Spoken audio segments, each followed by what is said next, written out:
تفتكر ممكن يكون في دليل على وجود كائنات من الفضاء قبل آلاف السنين؟ استنى كده قبل ما تجاوب. خليني احكي لك عن مكان في الجزائر بيعتبره العلماء أغرب متحف على وجه الأرض. ما تنساش الاشتراك واللايك وتفعيل الجرس.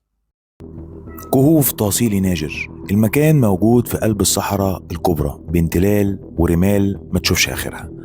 لكن الغريب مش في المكان، الغريب في اللي مرسوم على جدرانه. في لوحات عمرها أكتر من 10,000 سنة رسمها البشر الأوائل، بس مش لأي مناظر عادية. الرسومات دي بتوري كائنات غريبة لابسة حاجات شبه بيضة الفضاء وراكبة أجسام طايرة. يعني إزاي ناس بدائية من آلاف السنين كانت عارفة شكل البدلة دي؟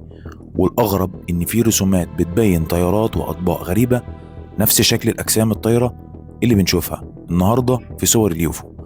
العلماء اختلفوا في تفسيرها، في اللي قال إنها مجرد رموز دينية أو خرافات قديمة، وفي اللي قال لأ، دي دليل على إن كائنات فضائية فعلا نزلت الأرض زمان وسابت وراها رسائل في الكهوف.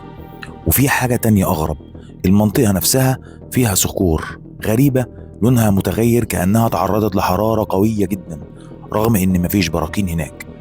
فهل فعلا حصل انفجار أو زيارة من كوكب تاني، ولا دي مجرد صدفة الطبيعة؟